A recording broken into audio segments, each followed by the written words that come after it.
Afternoon to all of you.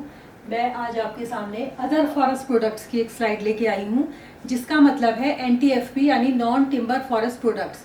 Timber के अलावा हम फॉरेस्ट से और भी कई चीज़ें यूज़ करते हैं या लेते हैं। बहुत सारे प्रोडक्ट्स हमें फॉरेस्ट से मिलते हैं, जैसे सीड्स हम लेते हैं, लीव्स लेते हैं, फ्रूट्स ले लेते हैं, कई बार वुड हम ले लेते हैं, ठीक है ना, बार्क हम लेते हैं। तो बहुत सारी चीज़ें हैं जो हमें फॉरेस्ट से मिलती हैं, या कहीं ना कहीं एज अ रॉ मटेरियल हम मैक्सिमम चीज़ें फॉरेस्ट से ही लेते हैं। तो वही सारी चीज़ें हमारी नॉन टिम्बर फॉरेस्ट प्रोड्यूस कहलाती हैं। तो इम्पोर्टेंस इनकी ये है, सबसे ज़्यादा इम्पोर्टेंस इनकी ये है, एक तो इम्पोर्टेंस हमें ये ज़रूरी लगती है कि फॉरेस्ट फ्लोर में है तो हमारा एनवायरमेंटल कंजर्वेशन या सॉइल कंजर्वेशन, वाटर कंजर्वेशन, इस तरीके की एक्टिविटीज़ तो होती ही हैं कहीं भी, किसी भी तरीके के प्लांट्स की अगर हम बात करते हैं। लेकिन सबसे ज़्यादा जो इसकी इम्पोर्टेंस है वो है जो लोकलाइट्स हैं, जो कि फॉरेस्ट पे पूर्णतया निर्भर हैं। तो ज़्यादातर हम ऐसी कैटेगरी में ट्राइब्स को देखते हैं जो कि पूरी तरह उसी पे ही डिपेंडेंट रहते हैं, उनके पास किसी तरीके का लाइवलीहुड का और कोई सोर्स नहीं होता है, ठीक है। तो वो इस तरीके की जो कम्युनिटीज़ होती हैं वो ज़्यादातर नॉन टिम्बर फॉरेस्ट प्रोड्यूस पर ही निर्भर रहती हैं। तो इनकी बहुत ज़्यादा इम्पोर्टेंस हमको देखने को मिलती है इस पॉइंट ऑफ व्यू से। तो यूजेस इनके ये हैं कि हम इनको कई संदर्भ में इनको यूज़ करते हैं। जैसे अगर हम लें, इनका कई पर्पज़ है इनको एक्सट्रैक्ट करने का, इनको फॉरेस्ट से लेने का। जैसे socio economic, geographical, cultural context में अगर हम इसको हार्वेस्ट करें तो हमारे पास नंबर ऑफ पर्पजेज हैं, जैसे cultural, familiar traditions, spiritual fulfilment, physical emotional wellbeing, house heating, medicinal, healing, animal feeding, indigenous medicine, cooking, बहुत सारे ऐसे पर्पसेस हैं जिसके लिए हम NTFPs को हार्वेस्ट करते हैं। इसके अलावा इससे यहाँ पे इन पेड़ों की जो लीव्स होती हैं वो भी हमें एनिमल्स के लिए एज अ बेडिंग और ये सारी के काम आती हैं। डिकम्पोजिशन होता है, एज अ फॉडर हम उनको यूज़ कर सकते हैं, ठीक है। तो बहुत सारी चीज़ें होती हैं जिससे कि हम कह सकते हैं कि ये नॉन टिम्बर फॉरेस्ट प्रोडक्ट्स हैं, ठीक है। उनको टिम्बर की रिक्वायरमेंट को फुलफिल नहीं कर रहे हैं वो, बल्कि हमारी बहुत अधिक, उससे ज़्यादा वो हमारी और रिक्वायरमेंट्स को फुलफिल कर रहे हैं। उसके अलावा अब इनके साथ चैलेंजेस बहुत ज़्यादा आते हैं, क्योंकि भाई हम इसको बहुत ज़्यादा इनका दोहन किया जाता है फॉरेस्ट से, है ना, चाहे लोकल कम्युनिटी है या कहीं हद तक हम लोग के लिए भी इनडायरेक्टली और कहीं कहीं पे डायरेक्टली भी हम लोग भी यूज़ करते हैं। ज़्यादातर ट्राइब्स को ही इस पर ज़्यादा हम देखते हैं कि वो डिपेंडेंट रहते हैं। लेकिन उसके बावजूद इसका जो इतना अधिक दोहन है, इसके साथ हमारे बहुत चैलेंजेस आते हैं।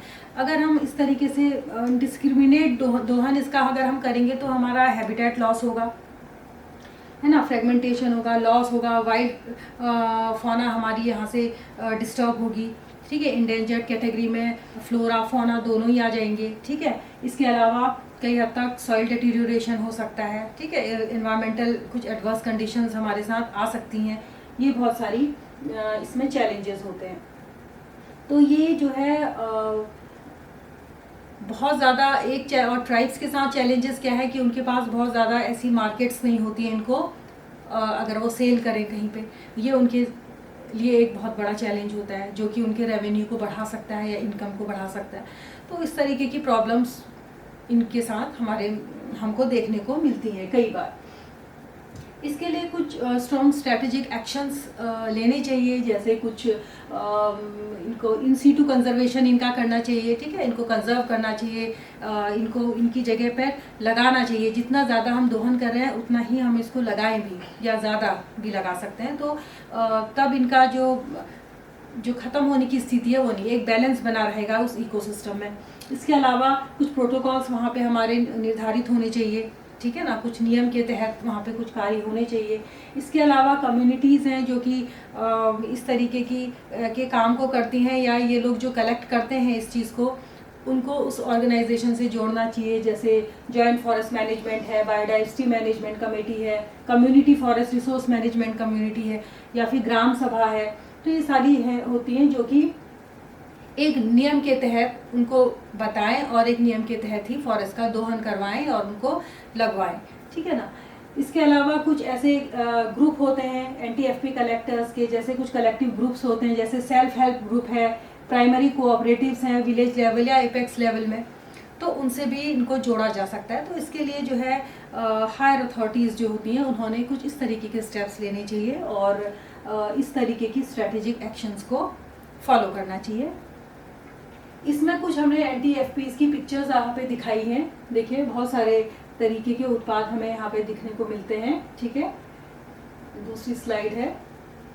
ये कुछ इस तरीके से फ्रूट के रूप में आपको कुछ मिल जाएंगे, कुछ ये मशरूम्स या कुछ इस तरीके की चीज़ें हैं जो कलेक्ट की गई हैं। ये यहाँ पे घास आपको दिख रही है। ठीक है, ये और ये किसी चीज़ की क्या है, बंडल्स हैं। ये जैसे हनी भी है, उसका छत्ता जो होता है, ठीक है ना, तो उससे हम हनी कलेक्ट कर रहे हैं। तो इस तरीके के NTFPs हम लोग, या फिर इसके अलावा रेजिन हम लोग लेते हैं, ठीक है ना, और लाख हम लोग को मिलता है इन चीज़ों। तो ये सारी चीज़ें हमारी NTFPs में आती हैं। ठीक है, तो उम्मीद है मुझे NTFPs के बारे में आप लोगों को समझ में आया होगा कि ये क्या होती हैं। टिम्बर के अलावा भी हमें सारी चीज़ें फॉरेस्ट से ही मिलती हैं। तो इसके साथ ही ये चैप्टर मैं यहीं पे समाप्त कर दी हूँ। नई स्लाइड में फिर मिलते हैं, तब तक के लिए नमस्कार।